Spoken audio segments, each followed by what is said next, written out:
Water apple பாருங்க எப்படி இருக்குதுன்னு. பார்க்கறதுக்கு மெழுகு பழம் மாதிரி இருக்குது. இது ஒரு வகை. இதுக்கும் இந்த வாட்டர் ஆப்பிள் பழத்துக்கும் என்ன வித்தியாசம்ங்கிறது தான் இந்த வீடியோல சொல்லியிருக்கேன்.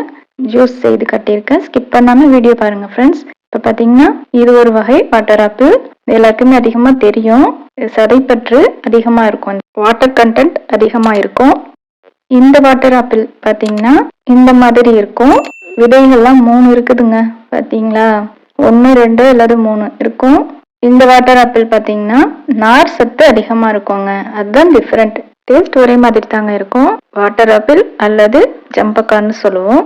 இப்போ இந்த மாதிரி கட் பண்ணி எடுத்துட்டு நல்லா கழுவிட்டு ஜார்ல சேர்த்துக்கலாம். தேவையான அளவுக்கு சுகர் ஆட் பண்ணிக்கலாம்.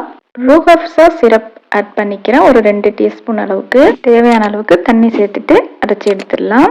நான் வடிகட்டி எடுத்துக்கிறேன், ஏன்னா கொஞ்சம் நார் பழமா இருந்ததுனால. ரூஹப்சா சிரப்பும் ஆட் பண்ணியிருக்கிறதுனால நல்ல வாசனையாகவும் நல்ல டேஸ்டியாகவும் இருக்கும் அந்த ஜூஸ். இப்போ ஒவ்வொரு கிளாஸ்லையும் ஐஸ் கியூப்ஸ் ஆட் பண்ணியிருக்கேன். பாதாம் பிசின் ஆட் பண்ணிட்டு ஜூஸ் ஆட் பண்ணி மிக்ஸ் பண்ணிட்டு ஸ்டார்ட் பண்ணிடலாம். சியர்ஸ். டேஸ்ட் வேற லெவலுங்க.